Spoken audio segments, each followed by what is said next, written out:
Hello friends, मेरा नाम विवेक सिंह राठौर है एंड मैं आपको इस वीडियो लेक्चर सीरीज के थ्रू इंग्लिश वोकैबुलरी पढ़ा रहा हूँ।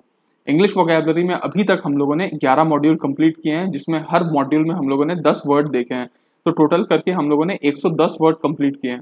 हमारा टारगेट ये है कि हम 3000 वर्ड्स जो मोस्ट फ्रीक्वेंट वर्ड्स है वो हम लोग याद करें।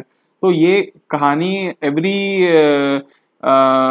डेस्टिनेशन नीड्स या every target needs one step at beginning. मतलब हम लोगों को हर कम से कम अगर हमको दूर तक जाना है तो हमको एक कदम स्टार्टिंग में उठाना पड़ेगा और धीरे धीरे हम लोग कदम आगे बढ़ाते जाएंगे। इसी सीरीज में हम लोगों ने 11 मॉड्यूल कंप्लीट किए हैं और ये हम लोग आ जाते हैं 12वें मॉड्यूल में, जिसमें हम फिर से नए 10 वर्ड देखेंगे। हम हर मॉड्यूल में निमोनिक टेक्निक से याद करने की कोशिश करते हैं, जिसमें हम वर्ड देखते हैं, उसके मीनिंग देखते हैं और उसको याद करने के लिए एक कहानी बनाते हैं एंड कहानी से हम लोग याद करने की कोशिश करते हैं। तो स्टार्ट करते हैं आज का हमारा मॉड्यूल हमारा 12। मॉड्यूल 12 में सबसे फर्स्ट वर्ड है आपका अबेट। अबेट का मतलब होता है असिस्ट और encourage usually in some wrong doing. मतलब इसको अगर आप हिंदी में देखें तो गलत कार्य करने के लिए प्रोत्साहित करना। गलत कार्य करने के लिए प्रोत्साहित करना को अबेट बोलते हैं। इसको इंग्लिश में बोले हैं असिस्ट करना। असिस्ट मतलब हेल्प करना या एनकरेज करना, प्रोत्साहित करना, usually in some wrong doing, गलत कार्य करने के लिए। याद कैसे करें अबेट? देखिए फिगर में भी आप देख के ऐसे याद कर सकते हैं। अबेट आ बैट, इसको आप अबेट को आ बैट याद रख लीजिए और आप इसको बना लीजिए अबेट आ बैट। आ बैठ यार, कुछ गलत तुमको कुछ सिखाता हूँ। तुमको तुम्हारे दोस्त लोग क्या कर रहे हैं? गलत कार्य करने के लिए प्रोत्साहित कर रहे हैं। वो बोल रहे हैं आ बैठ यार, आ बैठ। तो अ बैठ आ बैठ, आप इसको ऐसे याद रख सकते हैं। उसके बाद नेक्स्ट वर्ड में आते हैं हम लोग। नेक्स्ट वर्ड आपका है कैकोफोनस। कैकोफोनस का मतलब होता है हैविंग एन अनप्लीजेंट साउंड। ठीक है, कैकोफोनस अनप्लीजेंट साउंड के लिए जाना जाता है। इसको हिंदी में बोलते हैं हम लोग कर्कश ध्वनि। ठीक है, कर्कश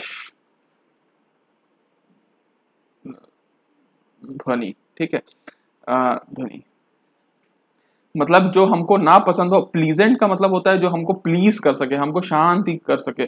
और अनप्लीजेंट जो हमको हमारे अशांति हो, कर्कश आवाज हो, उसको बोलते हैं कैकोफोनस। इसको याद कैसे करें? देखिए फोटो में भी आप याद रख सकते हैं इसको। कैकोफोनस का मतलब होता है आपका ये अनप्लीजेंट साउंड।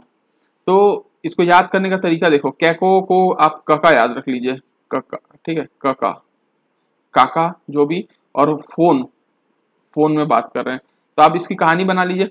कका फोन में बात कर रहे हैं और कैसे बात कर रहे हैं? जोर से, क्या कू, जोर से कर्कश आवाज में बात कर रहे हैं। तो कैकोफोनस से कका फोन में बात कर रहे हैं। किस आवाज में बात कर रहे हैं? कर्कश ध्वनि में बात कर रहे हैं। ठीक है, उसके बाद हम लोग आते हैं अपने नेक्स्ट वर्ड में, दैट इज कॉल्ड गैरगंटुआन। गैरगंटुआन का मतलब होता है ऑफ ग्रेट मास। मतलब कि इसको अगर आप हिंदी में देखें तो इसका मतलब होता है विशाल काय। विशाल काय को बोलते हैं जो बहुत बड़ा हो, ह्यूज क्रिएचर। जैसे आप इस फोटो में भी देख सकते हैं कितना बड़ा सांप है। ह्यूज क्रिएचर हो उसको बोलते हैं, या कोई जो बहुत बड़ा हो उसको बोलते हैं गैरगंटुआन। गैरगंटुआन को आप याद रख सकते हैं घर, गैर को आप घर याद रख लीजिए और यहाँ पे गैंटुआन को अब घंटा याद रख लीजिए। घंटा घर, घंटा घर, घर या घर के बाहर घंटा। आप इमेजिन करिए बहुत बड़ा घंटा लगा हुआ है तो आपको बहुत बड़ा मतलब ह्यूज याद आ जाएगा। तो गैरगंटुआन से आपको ह्यूज एंड बल्कि विशालकाय याद आ जाएगा। उसके बाद हम लोग आते हैं अपने नेक्स्ट वर्ड में। नेक्स्ट वर्ड आपका कहता है नेक्सस। नेक्सस का मतलब होता है कनेक्शन के बीच में माध्यम रखना, बनना। The means of connection between things linked in series. Things अगर कोई चीज है जो सीरीज में लिंक्ड है, उनके बीच में अगर कनेक्शन का माध्यम कोई है, मतलब मीन्स मतलब माध्यम होता है। जैसे ये एक चेन में आप देखिए, ये एक माध्यम बन रहा है, ये एक माध्यम बन रहा है, इसको क्या बोलते हैं? नेक्सस। ठीक है, अब इसको याद कैसे किया जाए? नेक, नेक से आप याद रख लीजिए, नेक्सस बोलते हैं। तो नेक मतलब होता है गला, और सस, सस को आप सांस याद रख लीजिए, अपना जो सांस है ब्रीदिंग। तो आप इमेजिन करिए या याद रखिए, नेक गले का सांसों से कैसा है, कनेक्शन है। आपको जैसे ही कनेक्शन याद आएगा आपको समझ में आ जाएगा कि कनेक्शन बनाने के लिए जो माध्यम यूज होता है उसको अपन नेक्सस कहते हैं। तो means of connection between things linked in series. उसके बाद हम लोग नेक्स्ट वर्ड आते हैं, नेक्स्ट वर्ड है आपका पेंडेमिक। पेंडेमिक का मतलब होता है महामारी, वाइड स्प्रेड। आप अभी जानते होंगे अभी कोरोना का बहुत बड़ा महामारी छाया हुआ है, कोविड-19। तो कोविड-19 पेंडेमिक कहा जाता है क्योंकि ये महामारी है। इसके दो वर्ड होते हैं, एक होता है एंडेमिक, एक होता है पेंडेमिक। एंडेमिक मतलब होता है कोई लिमिटेड एरिया में कोई चीज फैला रहता है तो उसको एंडेमिक कहते हैं, लेकिन कोई बहुत बड़े एरिया में फैल जाता है तो उसको पेंडेमिक बोलते हैं। तो पेंडेमिक आपको समझ में आ जाएगा कि पेंडेमिक मतलब महामारी है, इसको याद रखने की जरूरत नहीं है, आप आए दिन सुन रहे हैं आपको याद होगा। उसके बाद हम लोग आते हैं अपने नेक्स्ट वर्ड में। नेक्स्ट वर्ड कहता है ऑगमेंट। ऑगमेंट का मतलब होता है एनलार्ज करना या इंक्रीज करना, किसी चीज को बढ़ाना। ठीक है, हिंदी में बढ़ाना बोलते हैं, उसको बोलते हैं ऑगमेंट करना। किसी चीज को ऑगमेंट कर दिया गया, यहां से यहां बढ़ा दिया गया। ठीक है, तो ऑगमेंट को याद कैसे किया जाए, ऑग और मेंट। आप इसको याद रख लीजिए, आग और क्लोरोमिंट, खाने वाला मिंट। आग में जब अगर अपन इमेजिन करिए आग है, आग में आपने क्या किया, क्लोरोमिंट डाल दिया। क्लोरोमिंट डालने से आग भड़क उठा, मतलब क्या हुआ, इंक्रीज हो गया, एनलार्ज हो गया। तो आपको बस ये याद रखना है, ऑगमेंट आग में मिंट डालने से क्या होता है, वो इंक्रीज हो जाता है। तो ऑगमेंट आप वैसे याद रख सकते हैं। उसके बाद हम लोग नेक्स्ट वर्ड में आते हैं। नेक्स्ट वर्ड है आपका फिलैटलिस्ट। फिलैटलिस्ट का मतलब होता है डाक टिकट संग्रह करने वाला। ठीक है, collector of postage stamp. Postage stamp, जो स्टैम्प को कलेक्ट करने वाला व्यक्ति होता है, कलेक्टर ऑफ पोस्टेज स्टैम्प, उसको फिलैटलिस्ट कहते हैं। याद कैसे रखें, फिल फाइल, आप फाइल याद रख लीजिए, फाइल। और लिस्ट, लिस्ट आप याद रख लीजिए। आप इमेजिन करिए, अब इनसे कहानी बनाते हैं। एक फाइल है, फाइल में लिस्ट लगी हुई है, लिस्ट में सब लिखा हुआ है कि कौन से देश का स्टैंप यहाँ पे लगा हुआ है, कब का है, वगैरह वगैरह। तो आपको सिर्फ याद रखना है, एक फाइल है, लिस्ट है, लिस्ट में पूरे स्टैंप्स का कलेक्शन है।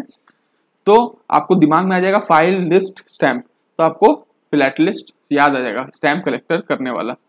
उसके बाद आते हैं हम लोग अपने नेक्स्ट वर्ड में। नेक्स्ट वर्ड कहता है आपका नॉन प्लस।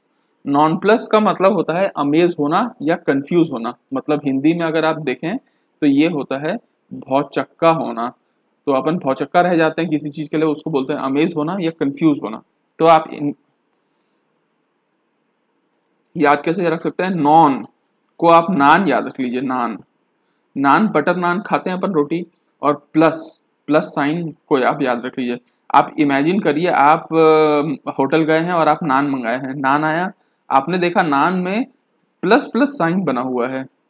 आप सोच रहे हैं ये कैसा टाइप का नान है, आप बिल्कुल कंफ्यूज हो रहे हैं और भौचक्का रह गए हैं ऐसा नान देख के। तो आपको याद रखना है, नान के ऊपर प्लस साइन, आप कंफ्यूज हो जाएंगे, अमेज हो जाएंगे, ये है। उसके बाद हम लोग नेक्स्ट वर्ड में आते हैं। नेक्स्ट वर्ड आपका है सेकंड लास्ट वर्ड है ये, प्रोवोकेटिव। प्रोवोकेटिव का मतलब होता है उकसाना, मतलब एक्साइट करना, उकसाना। जैसे अभी हम लोगों ने अबैट भी देखा था, वो भी उकसाना था, गलत कार्यों के लिए एनकरेज करना। ये भी है प्रोवोक करना। आप जैसे कई बार सुने होंगे कि किसने तुम्हें प्रोवोक किया, तो किसने तुम्हें उकसाया। तो एक्साइट मतलब वही होता है, स्टिमुलेट करना मतलब भी वही है, उकसाना, प्रोवोक करना। ठीक है, तो देखिए यहाँ पे लिखा हुआ है स्टिमुलेटिंग डिस्कशन और एक्साइटिंग कंट्रोवर्सी। कंट्रोवर्सी को एक्साइट करना, दैट इज प्रोवोकेटिव। जैसे आप ट्रोल्स को देखते होंगे, ट्रोल्स होता है लोग सेलिब्रिटी के खिलाफ ट्रोल करने लगते हैं, मतलब उनके खिलाफ गलत गलत चीज बोलने लगते हैं, वो उनको उकसाते हैं। एक्साइटिंग कंट्रोवर्सी, कंट्रोवर्सी के लिए उकसाना, दैट इज, उसको भी ट्रोल बोलते हैं। तो प्रोवोकेटिव करना मतलब होता है उकसाना। इसको आप याद कैसे करते हैं, देखिए, प्रो, प्रो को आप याद रख सकते हैं, बड़ा वर्ड है तो आपको कहानी बनानी पड़ेगी। प्रो, परी याद रख लीजिए, वो आप याद रख लीजिए, वो यहाँ कैट है तो कैट को आप याद रख लीजिए, कैट। और टिव मतलब टीवी को आप याद रख लीजिए। अब आप इसकी एक कहानी बना सकते हैं। देखिए, परी वो वाली कैट को टीवी दिखा रही है, परी परी क्या कर रही है, परी जो होती है परी, वो वाली कैट को टीवी दिखा रही है। वो कैट क्या है ना, बहुत डिप्रेस्ड है, जिंदगी में कुछ करना नहीं चाह रही है, ऐसा ऐसा। तो उसको टॉम एंड जेरी दिखा रही है कि देखो दूसरे बिल्लियां कैसे कैसे क्या क्या कर लेती हैं और तुम कुछ नहीं कर पा रही हो, तो उसको उकसा रही है, ठीक है। तो परी वो वाली कैट को टीवी दिखा, आपको प्रोवोकेटिव से आ जाएगा, परी वो वाली कैट को टीवी दिखा रही है, क्यों दिखा रही है, उकसाने के लिए दिखा रही है। तो एक्साइटिंग या सिमुलेट करना, दैट इज प्रोवोकेटिव। और लास्ट वर्ड में आते हैं हम लोग, लास्ट वर्ड है आपका ड्रजरी। ड्रजरी का मतलब होता है हार्ड मोनोटोनस रूटीन वर्क या डंकी वर्क। डंकी वर्क का मतलब होता है कि एक ही काम, बोझिल काम को बार बार किए जा रहे हैं, उसको डंकी वर्क बोलते हैं। इसको और भी बोल सकते हैं तुच्छ काम। तो तुच्छ काम या मिनियल वर्क भी कहा जाता है कि ऐसे काम जो बोरिंग हो और वही वही काम, मोनोटोनस मतलब मोनो मतलब सिंगल होता है, तो सिंगल वही वही काम, डेली रूटीन का काम बार बार करना, दैट इज जो काम है उसको ड्रजरी कहा जाता है, ठीक है। तो ड्रजरी याद कैसे करें, ड्रज, ड्रग, आप ड्रग याद रख लीजिए, ड्रग्स, ठीक है।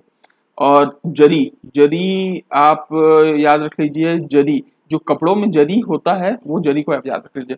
अब आप एक कहानी बनाइए कि देखिए कपड़ों में जरी करना है और जरी में उसमें ड्रग्स को छुपाना है, ये काम आपको कोई संस्था बोला आपको करने के लिए, आप सोच रहे हो ये कैसा तुच्छ काम है, ये डंकी वर्क है, रोज कौन करेगा और ऐसा काम नहीं करना चाहिए, ऐसे करके आप उसको नहीं कर रहे हो। लेकिन आपको याद क्या रखना है इस कहानी में, ड्रग जरी, ड्रग्स को जरी के अंदर भरना है, तो आप बोल रहे हैं तुच्छ काम है, तुच्छ काम, आपको दिमाग में सीधा तुच्छ काम आना चाहिए और आपको समझ में आ जाना चाहिए कि ये डंकी वर्क है। तो ठीक है, अब हम लोग क्या करते हैं, 10 वर्ड देखते हैं, 10 वर्ड है उसको हम लोग फटाफट रिवीजन करते हैं। जल्दी से रिवीजन करने का एक ही फॉर्मेट है, आप आंख बंद कर लीजिए, मेरे साथ दोहराइए, मेरे से पहले कोशिश करिए कि बोल सकें, और जितना याद हो जाए उतना आप कमेंट बॉक्स में लिख सकते हैं। तो अबेट, आबेट, आबेट, आबेट, यार कुछ गलत कार्य करने के लिए तेरे को उकसाता हूँ, गलत कार्य करने के लिए उकसाना, अबेट। कैकोफोनस, कैकोफोनस का मतलब होता है ककाफोन में बात कर रहे हैं, ककाफोन में कैसे बात कर रहे हैं, कर्कश, तो इनहार्मोनियस साउंड, अनप्लीजेंट साउंड को हम लोग बोलते हैं कैकोफोनस। गैरगंटुआन, गैरगंटुआन का मतलब होता है कि ग्रेट मास, विशाल का है, गर के बाहर घंटा लगा हुआ है, कैसा है, बहुत बड़ा है, तो विशाल का है। फिर आता है नेक्सस, नेक्सस, नेक सांसों से क्या है, कनेक्शन है, कनेक्शन का मीन्स है, तो means of connection between things linked in series. उसके बाद आते हैं पैंडमिक, पैंडमिक मतलब महामारी, कोविड-19 पैंडमिक फैला हुआ है, महामारी फैली हुई है, महामारी होता है। ऑगमेंट, ऑगमेंट आग में मिंट डालने में क्या होता है, इंक्रीज हो जाता है, एनलार्ज हो जाता है, तो एनलार्ज इंक्रीज होना। फिलैटलिस्ट, फिल फाइल लिस्ट में लगा हुआ है, फाइल में एक लिस्ट लगा हुआ है, फाइल में लिस्ट में क्या है, स्टैम्प के बारे में वर्णन है, स्टैम्प कलेक्टर को फिलैटलिस्ट कहा जाता है। नॉन प्लस, नॉन में प्लस साइन देखने के बाद आप कंफ्यूज हो गए कि अरे ये क्या है, ठीक है, तो नॉन प्लस अमेज, कंफ्यूज रहना। प्रोवोकेटिव, प्रोवोकेटिव मतलब परी वो वाली कैट को टीवी दिखा रही है, तो क्या कर रही है उसको उकसा रही है, तो उकसाना, एक्साइट करना, स्टिमुलेट करना, दैट इज प्रोवोकेटिव। और आता है आपका ड्रजरी, ड्रजरी का मतलब होता है ड्रग्स को जरी में भरना, ये कैसा तुच्छ काम है, मिनियल वर्क है, बेकार काम, डंकी काम, डंकी वर्क, तो उसका मतलब होता है डंकी वर्क, तुच्छ काम। तो ऐसे हम लोगों ने 10 वर्ड कंप्लीट कर लिए, होप आप लोगों को समझ में आया होगा, याद हुआ होगा, मैं ये उम्मीद करता हूँ। अभी ऐसे 3000 वर्ड्स करने हैं, मतलब हम लोगों को 300 मॉड्यूल तक जाना है, स्टेप बाय स्टेप आगे बढ़ते जाएंगे तो होता जाएगा। लेकिन इतना करने के लिए, इतना और मतलब मुझे मोटिवेशन की जरूरत पड़ेगी, क्योंकि बिना मोटिवेशन के मैं 300 मॉड्यूल नहीं बना सकता। तो आप लोग अगर अच्छा लग रहा होगा तो आप जरूर कमेंट बॉक्स में लिखेगा, वो शायद मुझे मोटिवेट करेगा, एंड देन फिर मैं आगे बढ़ता जाऊं कि मेरा काम शायद किसी को हेल्प कर रहा है। तो ठीक है, इस मॉड्यूल के लिए इतना काफी है, फिर हम लोग मिलेंगे अगले मॉड्यूल में फिर नए 10 वर्ड्स के लिए। Thank you so much.